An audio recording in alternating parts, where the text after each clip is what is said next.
Today I'm joined by Peter, someone who has accomplished an incredible amount at such a young age. While most people his age are still figuring out what to do, he's already written a book, founded a startup, and is now studying math at the University of Waterloo. So Peter, you've already accomplished so much and you haven't even graduated university yet. My first question for you is, do you feel like your ambitious kind of nature personality, uh, is that something you think that's shaped by your experiences in terms of your environment, or maybe something you're born with? Yeah, so I think this hints at like the classic nature versus nurture question, right? It's kind of like, okay, well, how much are you, the product of your environment versus, the product of something inherent, like, your nature, like you alluded to, like what you're born with. I honestly think, it's a question I've asked myself a lot, not just in regard to like myself, but like just in regard to like everything, right? Like if you look at other people, you think, well, was that something naturally acquired? Was that something that they developed through training or through experience?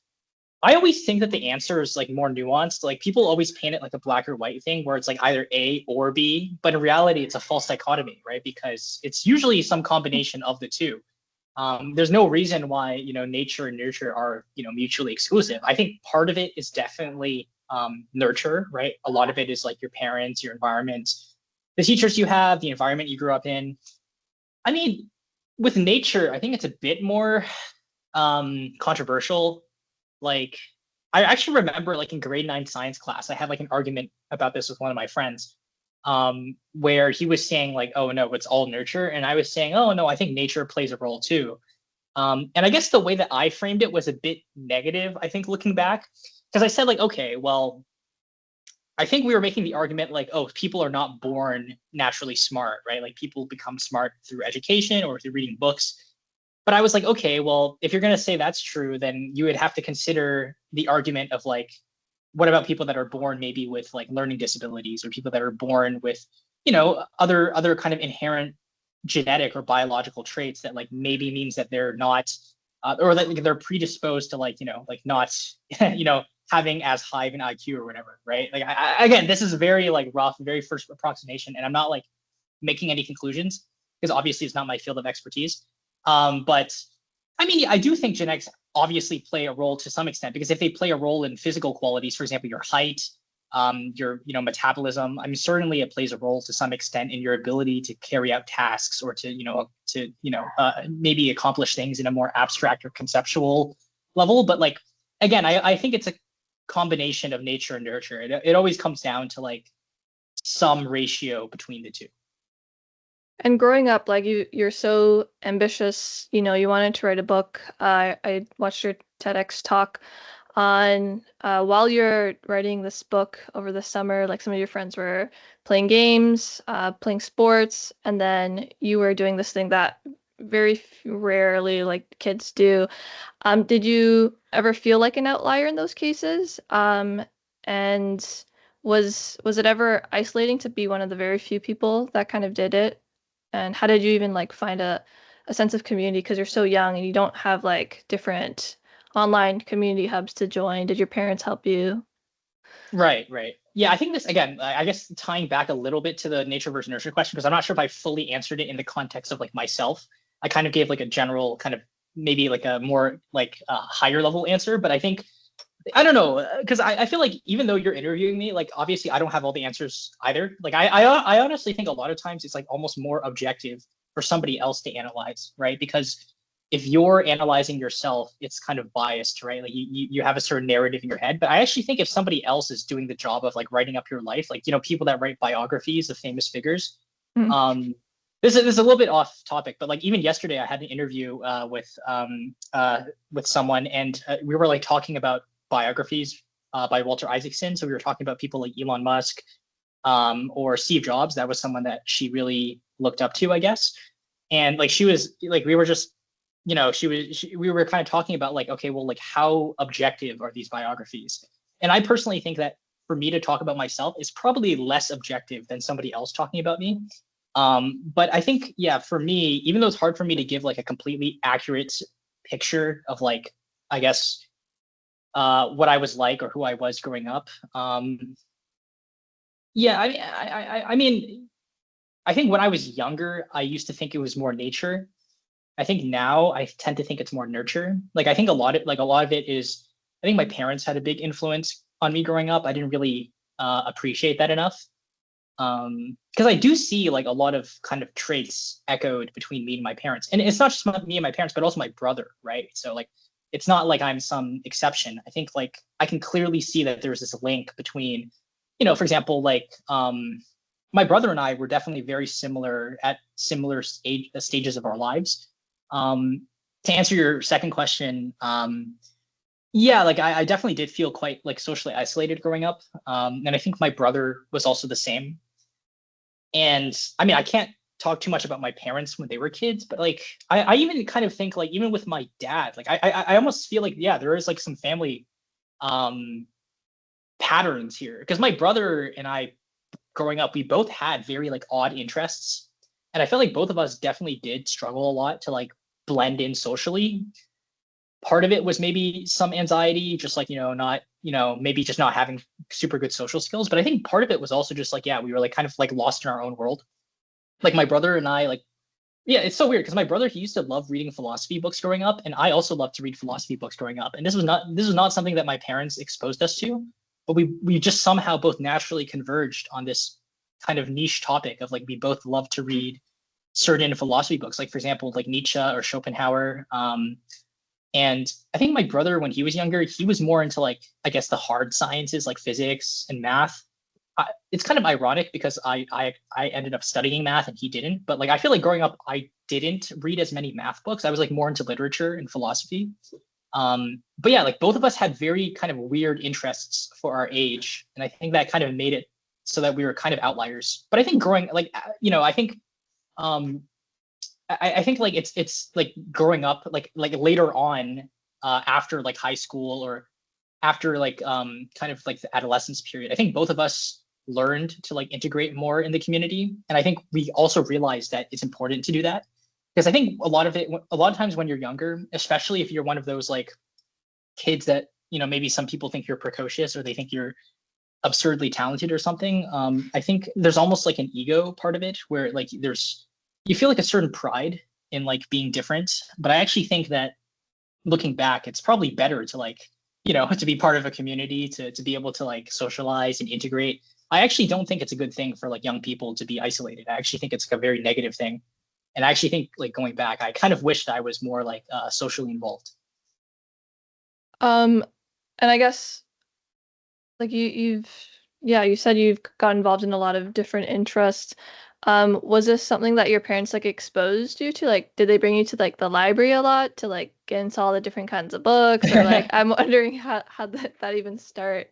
Like, I was watching Yeah, like SpongeBob yeah. and stuff. Like, No, I mean, I also watched SpongeBob. Like that was definitely still a thing. I did, and okay. like it's really funny because like a lot of times, like even today, like nowadays, like when I'm with some of my high school friends and we're meeting up for reading week or something, I'll be like, no, but sometimes we'll want to watch a Netflix show together. I'll be like, oh, we should watch SpongeBob. And then my friend like looks at me, he's like, well, what are you talking about? Like, we're not gonna do that. So no, there's a part of me that I think I actually do like SpongeBob. In general, like I think it's good to like maintain like a childlike attitude to some Mhm. extent. Um, but yeah, I mean to answer your question, I mean I think yeah, no, I mean my parents like they were I would say like not super involved when it came to like scheduling our tasks or to dos. I mean I definitely had some friends in high school whose parents were like very maybe strict. I mean my parents were not super strict. I think I mean it's always hard to say for sure because you don't actually know like what other people's parents are like you might meet them like if you're Mhm. having like a sleepover or something, but you don't actually know 24/7 what's going on in somebody else's house. So like you can't, it's not like you have a camera, right? Like I can't say, okay, well, no, my experience is like, it's an outlier because I don't really have any objective basis to compare to, right? Like it's this is just like kind of a subjective story. But I mean, from what I've gathered, like no, I don't think my parents like ever told me like, oh, you have to go to the library to study or anything. My brother went to the library a lot, but again, I don't think it's because my parents told him to do it. I just think him and we both liked reading books and we both just enjoyed spending time at the library. I mean, obviously, I think, yeah, there were times where my mom is like, yeah, maybe you should go to the library to study. But it was never like a forced thing, like I'm going to be mad at you if you don't go to the library. I just think we just naturally somehow stumbled into going to the library. I mean, I think one factor is the fact that there was a library like 5 minutes away from where I lived.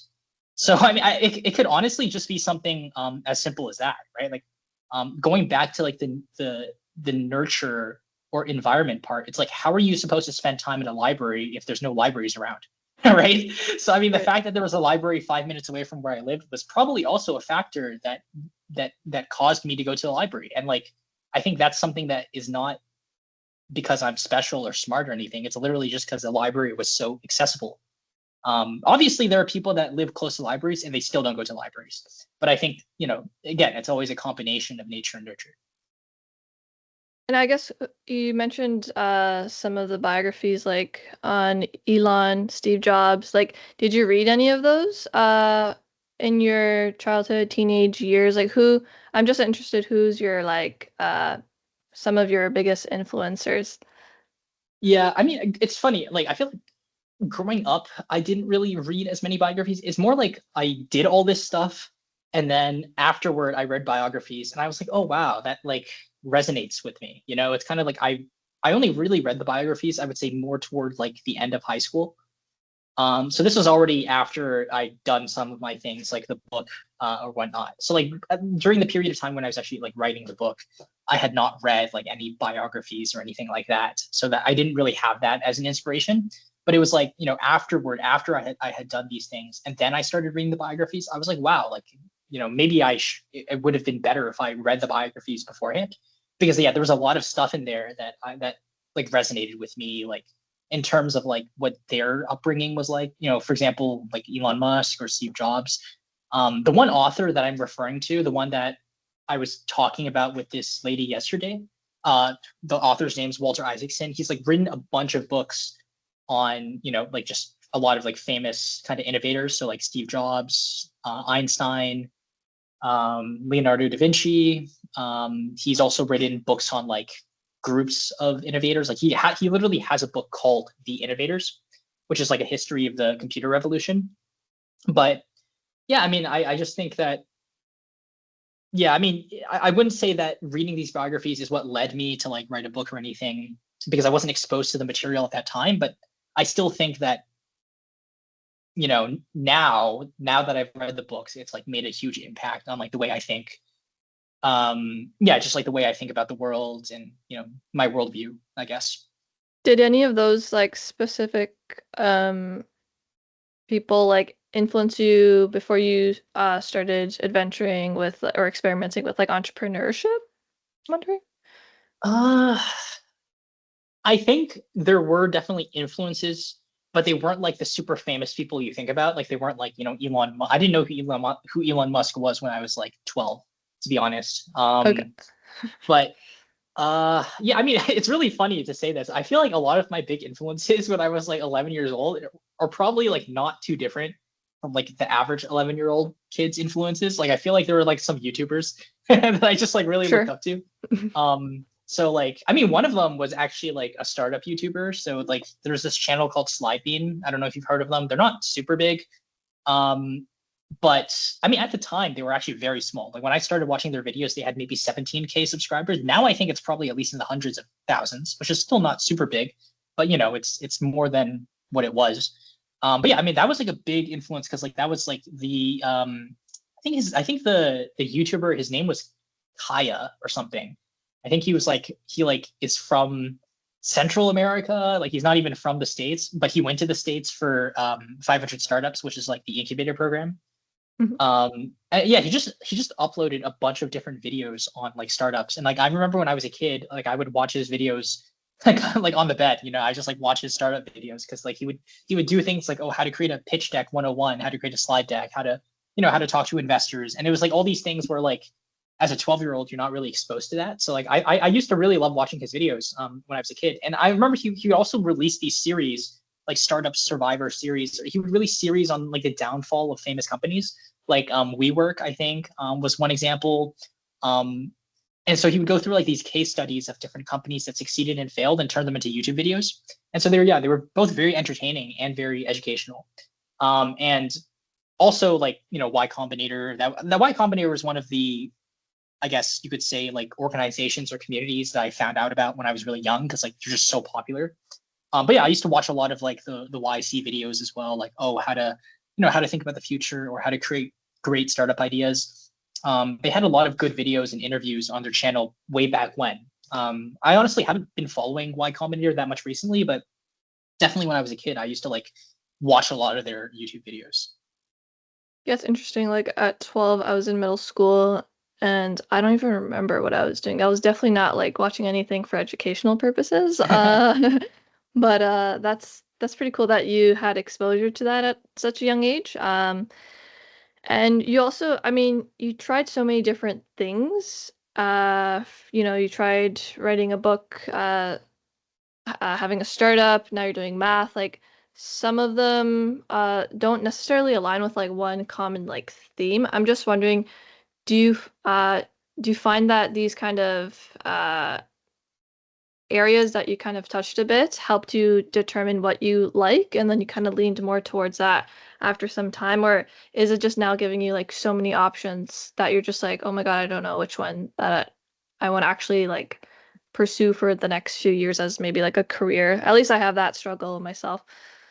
Yeah, I mean, I think that's a question I get asked a lot. It's like, oh yeah, like you've done all these things that are, seemingly unrelated. How do you explain that? Yeah, I think yeah, it definitely is not something that was planned, right? Like it's not like I had this grand unified plan when I was 10 years old of like, okay, first I'm going to write a book, then I'm going to, give a startup, then I'm going to study pure math. It just happened naturally. And I think a lot of it is I've realized that you can't like plan things too much.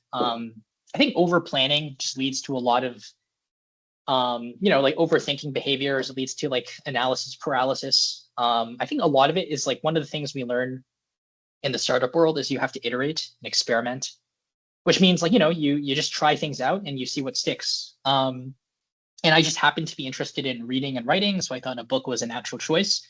And then from there, I was like, okay, well, I just started thinking about. Um, it's interesting because my first startup idea was related to like authors. Like I wanted to build like a platform for authors to market like their Amazon books. And so it was related to the book thing. Like there actually was a connection between the startup idea and the book because the book is kind of what led me to start thinking about entrepreneurship and to think about, I had a lot of difficulties like getting reviews for my book on Amazon. And so I thought like, oh, I want to create some product or service where, it can be easier for authors to collect reviews. And so that naturally got me thinking about startups. And then I would watch startup videos and, that's how I became, I guess, immersed in that area.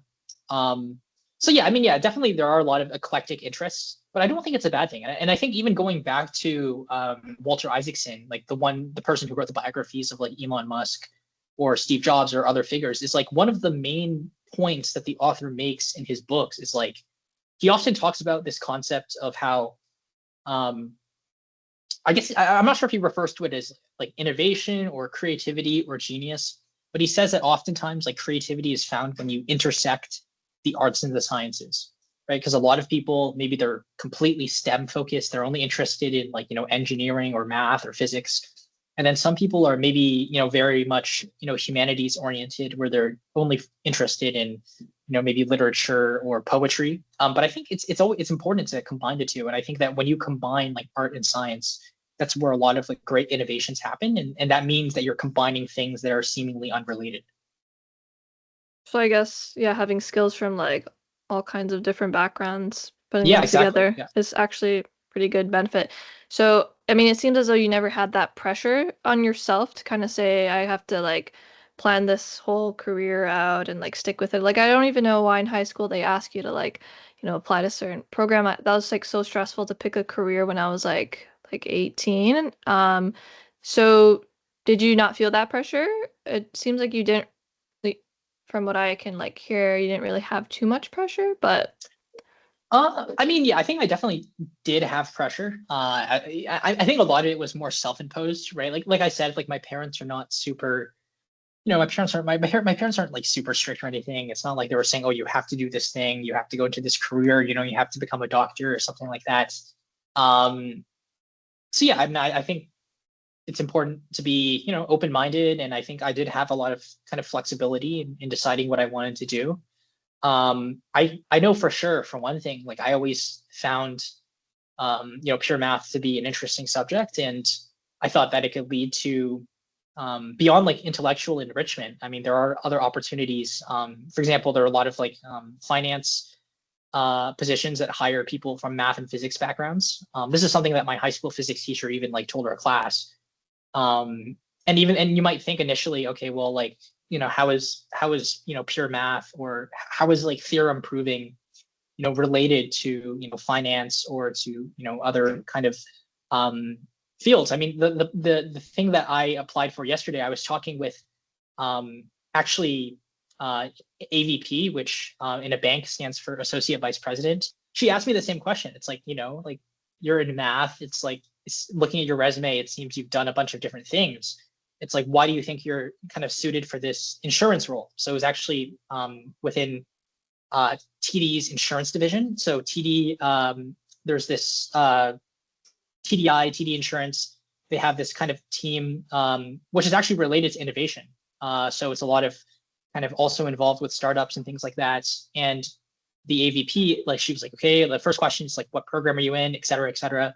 And she was very surprised to find out that I was in pure math, right? It's like, how's pure math related to insurance? But then she ultimately agreed with my position, which is like, I mean, I made the point of like, math is all about discovering patterns, right? And it's the same thing with insurance or any other kind of field where you're really looking for patterns and you're trying to problem solve and you're trying to identify missed opportunities. And so I think math serves as a really good framework for being able to think through problems deeply. And so there are a lot of unexpected connections. And I think that when I explained this reasoning to her, she definitely agreed, and she thought it was a very like valid point and also reaffirmed by her own experience. Yeah, I guess math is something that sometimes intimidates a lot of people, but you're saying there's a lot of situations where you can like actually apply it to the real world and solve problems. What's like one area that you can kind of maybe talk through to give us a better idea how Hmm. it's like maybe applying to business marketing, something like that, social networks you said you're looking Yeah, into? yeah, yeah. I think business is definitely one of the better applications of math, and that's the reason why you see a lot of like math people in business or in finance. That's also the reason why there are a lot of programs that offer both business and math backgrounds. Yeah, I mean, math is very broad. So a lot of times when people think about math, they think about the computational side of math, like they think about like number crunching. Um, I think of the although I mean, quadratic yeah, quadratic formula. formula, yeah, exactly, or that, right? Or like high school math, you might think of the Pythagorean theorem. And to be honest, like that's the type of math that I don't really like. Like I don't really like the kind of math where you're just plugging in numbers and you're stuffing stuff in, because I feel like that's like pretty dry, and it's like, what's the point of computing things when you get a computer to do it? But like the math that I do, which is more on the pure side, it's a lot less about numbers, and it's actually surprisingly a lot more about words. For example, when you're like doing proofs, you know, proofs are largely English words. Like you're saying, a professor told our class once, it's like, a proof is just you're explaining why something is true. You can have proofs that have absolutely zero numbers in them. And it's just completely words. It's just completely logic. It's like, okay, here's A and here's how we get from A to B. And there's no numbers, but it's completely valid proof. And it can be several pages long. And so I actually think proofs actually share a lot in common with like report writing. Like if you're writing like a business report, or like for example, for the position that I interviewed for yesterday, a lot of it was also like report writing and kind of research oriented. Um, like a lot of that is like, okay, you're reading stuff and you're trying to gather information, and then based on that information, you're trying to draw conclusions, or you're trying to predict, or you're trying to, create implications. And like that's the same thing with math, right? Like you're given maybe some set of what we call propositions or theorems, and like it's like, okay, from that, like what can we discover, right? And so I think, yeah, like I think probably report writing would be one of the closest analogies I can think of to like proof writing, where you're given this set of facts and you're trying to you're trying to discover new things, or you're trying to use logic to um, identify. In the case of report writing, it could be identifying missed opportunities. In the case of like proving stuff, it would be proving whether a theorem is true or false. But yeah, I definitely think there are a lot of similarities between the two fields. If you could use like what you're studying in math right now to solve any like major problem in the world right now, uh, I'm just curious what would you choose?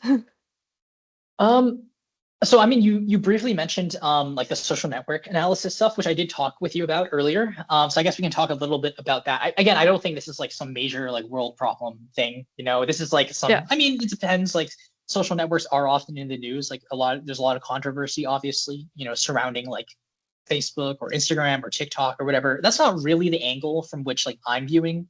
Like with the math that I'm doing is more about um basically like how can you find it's actually a very niche problem. It has nothing to do with the politics of social networks and everything to do with like how many friend groups you can form. So it's like if you have a community and it's like okay, within these communities there's things known as cliques.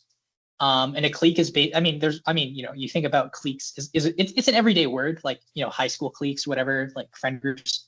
But the meaning of a clique in the context of like the research I was doing, it's like okay, it's like any friend group where you can't add any more people to the friend group without everyone in that group already being friends. So it's like everybody, a clique is basically the maximum number of people you can have in a group where everyone is friends with each other. And then the question is like, okay, well, given some social network or platform, like I don't know, Facebook or something that has millions of users, it's like number one, like what is the maximum number of these cliques that exist? And then also, is there an algorithm for finding the maximum number of these cliques? It's actually the way the problem is phrased is like enumerating the maximum number of maximal cliques in a C-closed graph, which sounds really confusing. But again, I don't know. It's probably not something that's going to change the world, but it's just an interesting way of saying how math can be applied to like social networks or things where you think there might not be a direct connection. And that's interesting. I'm just struggling to see like is there a specific benefit of doing that, of finding like the maximum number of cliques? Hmm. Or is it kind of just like a way Yeah. to apply research and just like test it out on like one thing until maybe one day there's an actual problem and then Yeah, honestly, it might be more of the second. I mean, I honestly think the idea of like, I guess the way that the problem was posed is that there are already algorithms that allow you to find, how many maximal cliques you can form, but all of these algorithms are very slow. So like they take like an eternity to actually give you the answer. And so I guess with this research, it's a bit better because we're trying to improve the speed at which you can actually identify these friend groups. So there's a famous problem in like math. One of the Millennium Prize problems is what we call like the P versus NP problem, which is like can you it's like can you solve this problem in polynomial time, linear time, or like is it something that is exponential? It just takes way too long, right? And so yeah, I mean, it's just like we're trying to find a way to just do it as fast as possible, a way that's faster than all the ways it's been done in the past. And even though maybe today in 2025 there's probably no direct application or no useful application, it is something that in the future, social networks could use if they're trying to, analyze their own communities. And I also think that the thing with research is like you never know when your research is going to be useful, right? Like you think that like oh the research you do today, no one's ever going to use it. But if you actually think about a lot of like modern innovations, like for example, your credit card, like MasterCard, like any credit card you use, like these credit cards actually, the reason that these credit cards work is actually based on a lot of math, specifically like number theory, and prime numbers and prime factorization. That is directly related to how your credit cards transactions are secured. And if you think about credit cards, that's like one of the biggest innovations in the world since like the 1950s, 60s or so. so maybe it's like I don't know, who is that like famous scientist discovering like gravity or something? And it's like in the moment it Newton, I wasn't guess. I haven't discovered gravity or like yet. he like was able to like put it into like math terms. Like maybe in that Right, moment right. he didn't apply to solve a huge problem, but it's like okay, that's like step one, like realizing that, and then afterwards probably people used it to like I don't know, make planes. I'm not sure, but it's something that eventually gets applied later, you're saying. And I think that's the thing. I'm just tying back to Walter Isaacson. Like I said earlier, like he wrote a biography of Elon Musk, and he wrote a biography of Steve Jobs. Like these are like tech people, but he also wrote like a biography of Einstein. And you're like, well, if you're gonna write books about like these tech billionaires, like that's like how is that related to writing a book about a scientist? Like a scientist and like businessman seems like they're not like those are two separate domains. But it's not like the author was saying, "Oh, I'm only going to write books about like tech billionaires." His goal was to write books about like innovators, and like that's what innovation is. Innovation is really just any way of doing something new, right? Like it's doing something.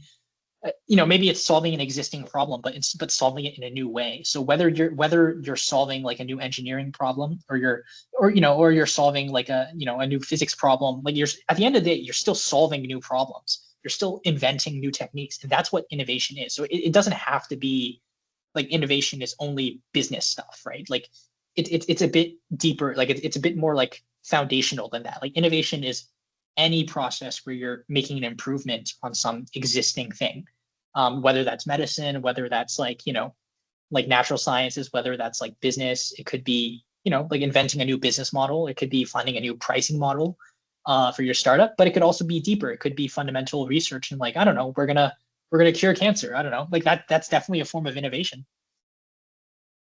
And I think you definitely have that kind of mindset. At least I can sense from like doing some research about you. And you founded Reveurly. And I'm just wondering, I mean, you could speak about that innovation. That would be kind of nice to get an idea. But um, you were participating in these like startup communities and you were pretty young, right? And you're around all these other like people who also started businesses. Uh, maybe I guess first to start, like maybe talk a little bit about that. And maybe what brought you to that idea, and then also just a little bit about it so we get some background context. Right. Yeah. So I mean, I think after the after I published the book, which of course is it's that's like an entirely that could be its own story, its own podcast. Um, but yeah, I mean, like I said, a lot like my first ideas for startup came because I was struggling as an author to get reviews. And if you're writing a book and you publish it on Amazon, it's probably not going to sell a lot of sale. It's not going to like sell a lot of copies, if you don't have reviews for it. And that was a personal challenge I had. And I was like, okay, well, maybe I can develop some software tool that makes it easier for authors like myself to gather reviews, right? And so I think a lot of startup ideas, they come from these personal problems that people have. Like maybe you're experiencing something personally that you find really like troubling or difficult or annoying. And then you think, okay, well, there's probably other people out there in the world that have the same problem that I do, right? And then that's how you kind of build a business. So I think, yeah, with the company, which was called Reveurly, it went through many different iterations. Like, for example, when I was part of this um, program actually at McMaster University, your alma mater, right? They have a program called the Forge there, which you're probably familiar with, and like they offer like $3,000 in funding for like startup projects. And so I applied when I was like 15, and I was like the youngest person to get into that cohort. I believe I still am. I mean, again, I have not visited their office in many years. Maybe they got some 11-year-old in there now. I have no idea. I have not talked to them in a while, but yeah, I mean, I joined when I was 15. But even after I joined and got the $3,000, like that was like my idea changed so many times even after the funding. So like, I mean, I think even when I got accepted into the cohort, like I still only really had a prototype at that point. And I think that was 2019. And then it took really all the way up until like 2021 and I think that was also after when I met you, because I met you before COVID. It was only really 2021, which was like during COVID, that like the startup more or less took off in the sense that, I actually like launched the product on Shopify. And then, actually got like, a decent number of paying users, 144 paying businesses. It was featured on the front page of the App Store for 7 days. It's under what they call like a Shopify staff pick. So they usually feature 4 apps on the front page. And then these are usually 4 apps that the Shopify staff will pick. It's kind of like, if you're on like the Google Play Store, or if you're on like the Apple's, the iOS store or whatever, like sometimes the authors, or sometimes they'll also have like these staff picks or editors picks for like certain apps. And so that was the same thing with my app on the Shopify marketplace. But again, that happened in 2021. Whereas, like, I think the first time I ever thought about creating a startup, or the first time I started thinking about like, having a startup, was all the way back in like 2019. So there's already a 2-year gap between kind of when I first kind of had these thoughts about entrepreneurship versus actually seeing some tangible form of success. I mean, I guess you could say the funding that I got was also a milestone, but like at that point, I still didn't have a product out, right? So it still definitely took some time to really achieve like some of the big milestones. And do you think like those 2 years, I mean, for anybody who's also just trying out entrepreneurship and they probably are going through different iterations and maybe it does take, yeah, maybe like a year or two, maybe three. Do you think that time period is like considered a waste of time, or do you think, I mean, obviously it depends on the person and what they're doing between that time period, but for you at least, if you can reflect on your own experience, would you say that was a waste, or did you learn a lot? You made a lot of like connections. What do you think? I definitely don't think it was a waste. I think, yeah, there was a lot of trial and error in which I was able to learn things, but I also think that like I probably could have done things more efficiently. Like I feel like I definitely could have managed my time better. So even though it wasn't a waste, like I probably could have cut those 2 years down to like 1 year. Like if I wasn't just kind of, overthinking things or kind of just trying the same idea over and over again. Like there was definitely a part of it where it's like, there's the famous quote, insanity is doing the same thing over and over again and expecting different results. That was partly, I think, where I was stuck, where I would kind of just try the same idea and it wasn't working out. And then the idea that actually worked out kind of happened by chance. It was because it was around that time when Meta had launched their Instagram Reels feature, and I noticed like a market opportunity because there wasn't any other app at the time that allowed Shopify merchants to show these Instagram Reels on their websites or on their storefronts. And I knew that I knew there was demand for this app because there were already existing apps that let you show like your photos, right? Like if you had Instagram photos, you could like you could have like a photo gallery on your website, or you could have like some carousel where you could like slide through and you can see like, oh wow, look at this local business. They have so many like fans on Instagram, right? Or they have so many videos of customers, like I don't know, it's maybe taking selfies or dancing or whatever. So I already knew there was a market demand for it because there were literally so many apps that already integrated Instagram. Um, but because like Instagram Reels was such a new feature, there was no app to market yet that let you specifically show Instagram Reels. And so, I just kind of thought, okay, well, maybe this was like during the summer. So I had a bunch of free time, right? Like there wasn't any school going on at the moment. So I was like, okay, yeah, I'll just like build this app myself. And then, luckily enough, it wasn't too difficult to build the app because a lot of the technical stuff was actually not that hard. It was more the idea that I think was the hard part. There are some apps that are actually very technically difficult to build, but this app wasn't one of them. And yeah, so I was just able to launch it quickly. And I think the Shopify staff, I guess they noticed that it was, something that customers needed. And that's the reason they featured it on the front page. I guess during like the 2 years that you wish could have been one, if you could like go back and give yourself, I guess, your younger self one piece of advice, what do you think that would be for that portion?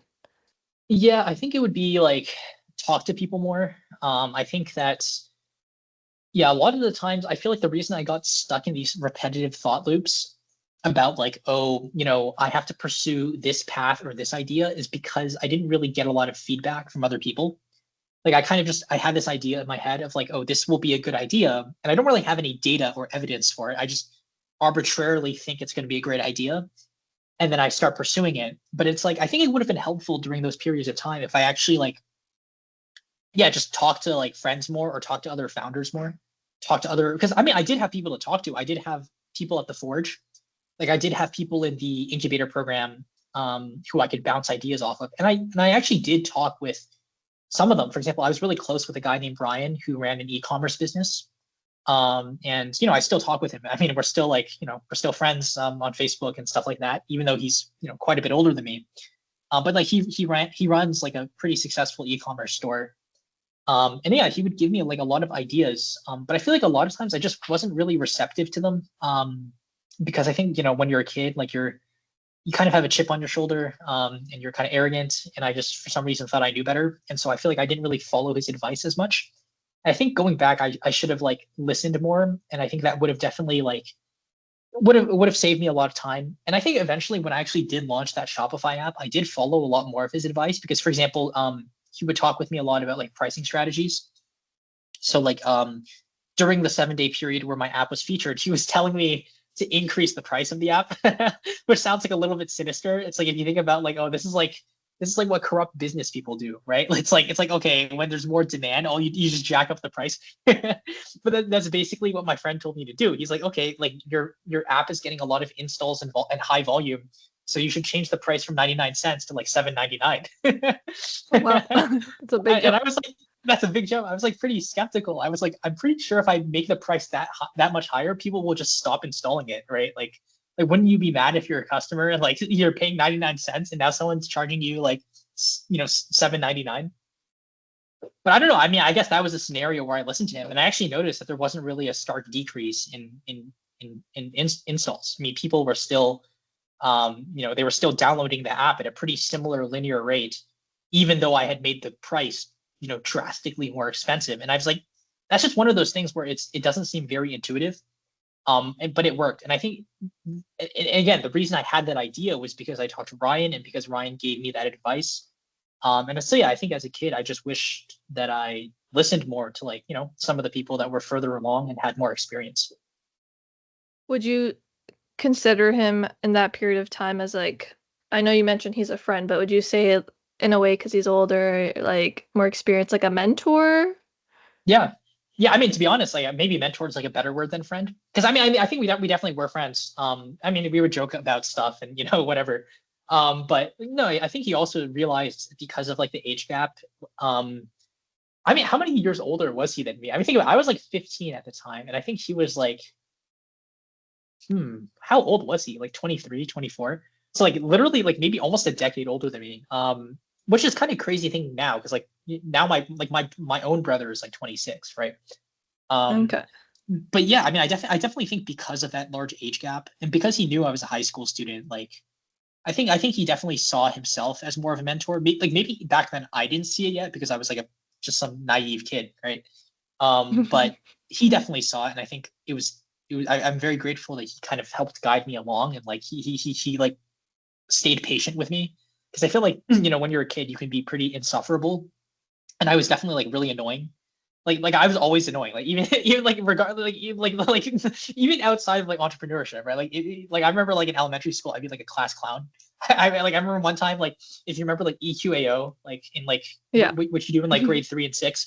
I remember with my friends like we all wore suits to EQAO just as a joke, just kind of like a prank on our teacher. Like, hey, you didn't expect us to dress up in like 3-piece suits to write this exam. So I was just always kind of like a goof, and I think that I brought a lot of that kind of like maybe goofy energy even into the business setting. And I'm glad that like Ryan was like patient with me. He didn't just like throw me out the door. So that was good. Yeah. I mean, you mentioned earlier it's always good to have like a playful side, even though you're getting older. I think maybe that was a good thing. Maybe he connected with you in some ways. He was a little bit Yeah, goofy I don't. himself. It's funny because I don't even know if like I feel like one of like the ongoing jokes is I feel like he said he wasn't a good influence on me precisely because we would make a lot of these weird inappropriate jokes that were like not even related at all to to our businesses or anything.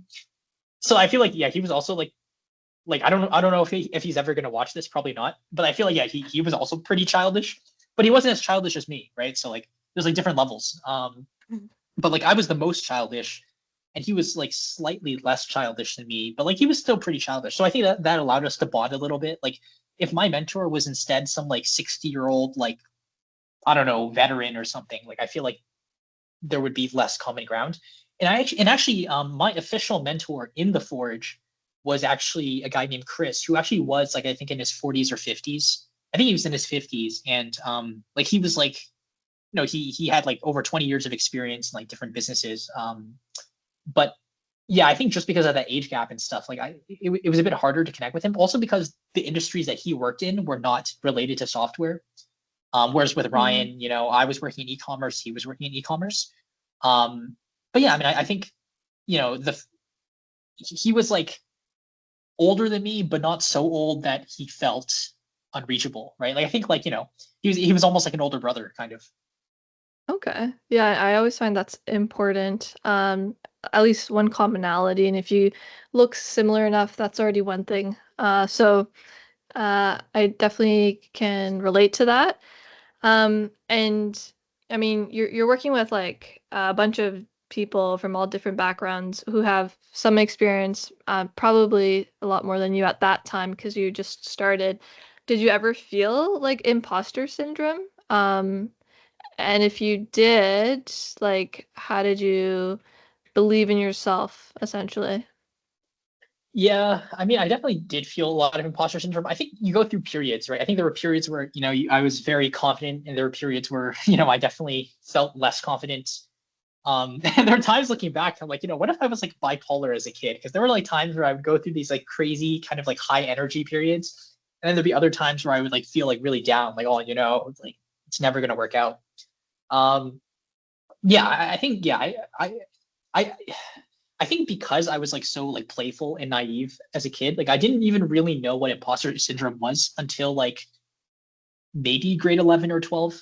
I mean I probably knew what it was, like I could feel it like intuitively, but I didn't have the word to describe it, right? Like I Hmm. didn't know the word in the dictionary. But obviously I probably, I think everyone has felt it at some stage in their lives, even if they don't know that they felt it. Um, but yeah, I mean, I do remember that like in grade 11 or 12, somewhere around that maybe COVID period, I was talking with one of my high school friends just about like imposter syndrome. And it wasn't even really related to like startups. It was just like in general, like just life in general, like whether it be related to like school or just like other things. Yeah, so I definitely did feel a lot of that. Yeah, like around when I was like maybe 16, 17, even around the time that I was giving the TED talk, I was like, there's always certain things like I think the time I gave the TED talk, I was like, oh yeah, I deserve to give this TED talk, But then I think after I gave it, looking back, I was like, when I watched my own video of me speaking, I'm like, like knowing what I know now, would I really trust what this kid has to say? So yeah, I mean, I think you can take the same event and, through time, you view it in different lenses. Like the attitude that I have toward my, TED talk now is probably very different than the attitude I had toward the talk at the time, like when I actually gave it. Um, so yeah, I don't even remember what your original question was, but I hope I answered it. Imposter syndrome and Okay. essentially, yeah, like how you believed in yourself when, Right, right. uh, Yeah, yeah. Yeah, again, this is another interesting thing because even yesterday, I feel like this is like a repeat of the interview I had yesterday because when I was talking with the AVP, and we were talking about, well, she was mentioning it in the context of like people like Elon Musk. Like it's funny because so the AVP, she said, she was like, oh, you like people like Elon Musk are like not smart.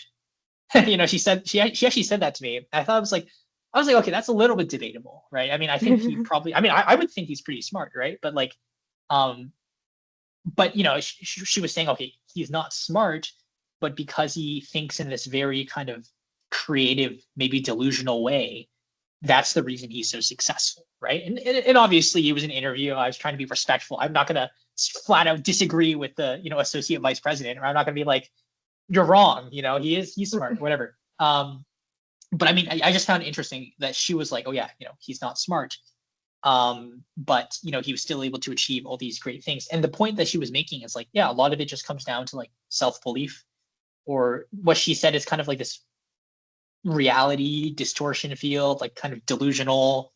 Like sometimes it is helpful, I guess, to just really believe in yourself, even to an absurd extent, like even when the evidence is lacking. I mean, yeah, it's just very hard. I mean, like when you connect the dots looking back, it's like, like a lot of times people achieve things before they have the relevant experience. Like, are you really going to wait to get an MBA before you start a business, right? Like, I think a lot of successful businesses are started before people get formal training in business. And it applies to other fields as well. So I mean, sometimes you just have to go for it.